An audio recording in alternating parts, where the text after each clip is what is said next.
Good morning, everyone. Hi. Today we're going to carry on with the thought of fog, which is on the board behind us, and the word guilt for the G in fog. I remember at meetings how it's brought up, quoted constantly, with the thought of witnessing and how we as a watchman should be responsible for everyone that we meet.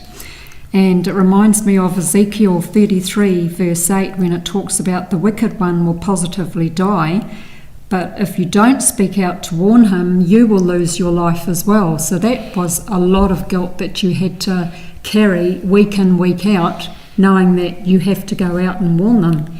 The blood guilt, so that's one sort of guilt. But the guilt starts really, really young with JWs. You'll probably remember being a kid and being told Jehovah won't like this. It was always the threat was accompanying the guilt. So you would have the threat of punishment from God if you did X, Y, or Z. And that just tended to go through everything. So when you're growing up and you're getting to the age when I met my wife here and we fell in love, we had that natural sort of synergy and attraction to each other, but boy did we feel guilty about actually acting on any of those impulses. And yet that was something that should have been a wonderful, joyous time for us to explore each other's personalities and get to know each other, and yet we had to have my sister as a chaperone and anybody else who felt like being a third wheel and feeling totally uncomfortable. So that was just another thing of guilt tripping everybody involved about a natural growing up, part of growing up, natural relationship. Another one was not doing enough. You go to all the meetings, you go to the assemblies, you feel rather chuffed when you can get your 1, 2, maybe 3 hours if you're very lucky out a week. Meow. And then you're told you can do more. You're not doing enough. And you started, I remember, pioneering years ago, and I think probably when you had the most depression was actually when you were pioneering, wasn't it? And yet the answer was, do more. Oh, you're only auxiliary pioneering, so you should regular pioneer, then you won't feel so depressed. So you push yourself even harder, your health suffers, your mental health particularly, and when you get to the point of breaking, then the answer is you need to go to more meetings, pray more, read your Bible more, and go out and field service more. So it's all this, you're not doing enough. So the guilt is around, if you don't attend a meeting, then you feel guilty. If you don't comment at a meeting, you feel guilty. Oh boy, if your watchtower isn't marked, you're going to feel really self-conscious and try to hide your watchtower so people can't see that you haven't marked it. At least that's one good thing with tablets, I guess. They can't see so easily.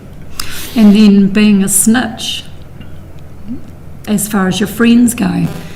If they do if they do something wrong and it needs to be reported to the elders, a lot of young ones don't do it because they don't want to lose their friends. So there's that pressure and that guilt on you to report anything that you see is not right, whether they go to nightclubs or they're sleeping around or whatever. You're made to feel guilty if you do not report it. Yep. So I guess what we're saying about guilt is that it's a tool that the cult uses to control people. So we're going to deal on some of these tools a bit further on in future videos about how they use fear and bullying and other things to control people. Threats of you're going to die at Armageddon are pretty obvious, and that's been drummed into the kids from a very young age. But also feeling guilty about the fact that you won't be there for your dead loved one when they're resurrected. So even something that's supposed to be good news, like the impossible promise of the paradise earth and living forever, you won't get there if you don't do all of these rules that we're giving you, and you better feel guilty if you break any of them, and then turn yourself in to the elders who will make you feel even worse about it, and probably, if it's bad enough, they're going to publicly reprove you, or you might even get disfellowshipped. So then when you're in that situation, boy, have you got a ton of guilt on your shoulders, because when you've been disfellowshipped, you've been publicly humiliated, you've been totally downed, you are probably at the lowest point in your mental health that you've ever been.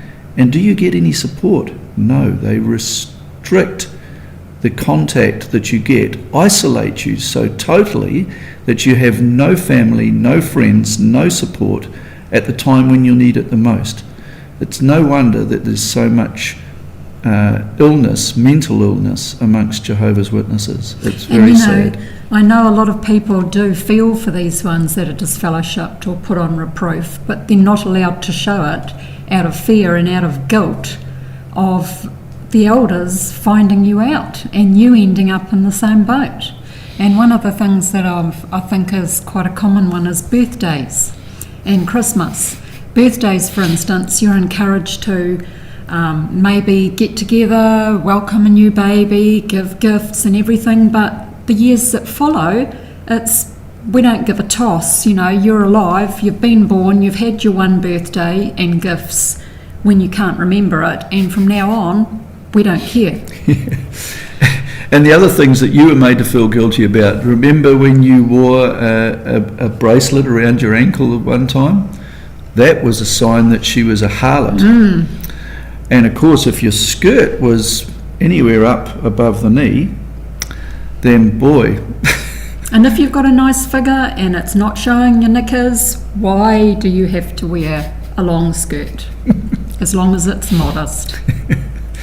Well, there's even some doubt about whether that's really a sign of modesty anyway. If your choice in fashion, does it denote anything about your modesty or your character? I don't think so. I think that's vastly overstated.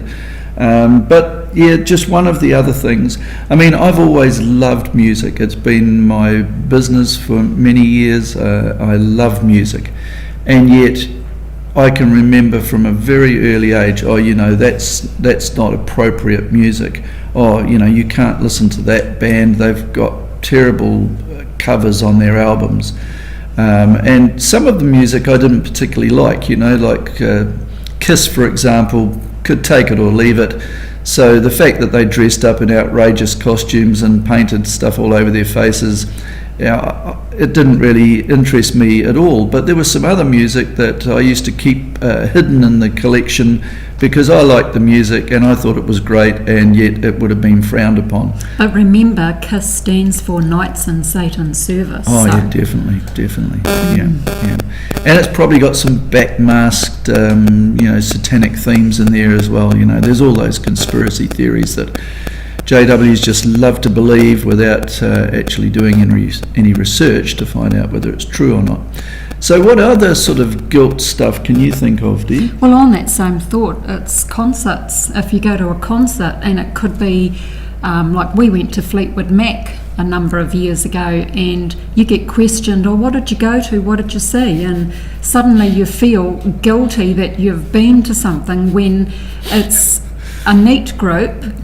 Mostly grandparents were there with their grandchildren, so that's how good the group are, and yet you're made to feel guilty because you went to a concert.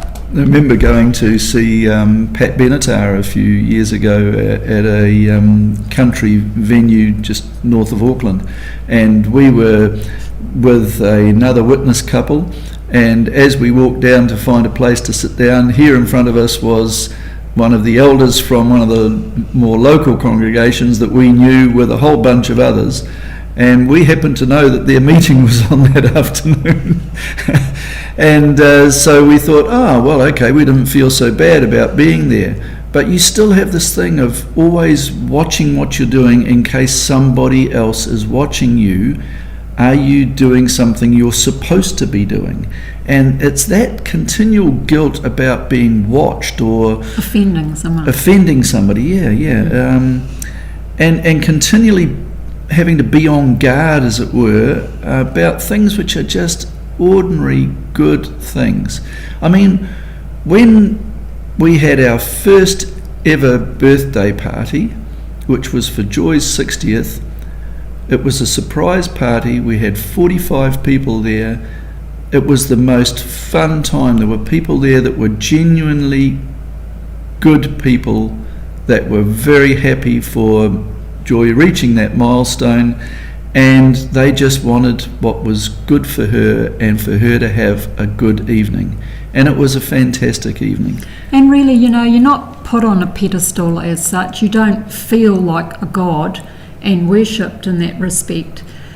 But, you know, we're told that your life is precious, and yet you do nothing to show that that life is precious, because you're not allowed to celebrate a birthday. It should only be Jesus and Jehovah that get put on a pedestal. Oh, and the governing body, you forgot sorry. them, because they're TV evangelist stars, so you got to make an exception for them, of course.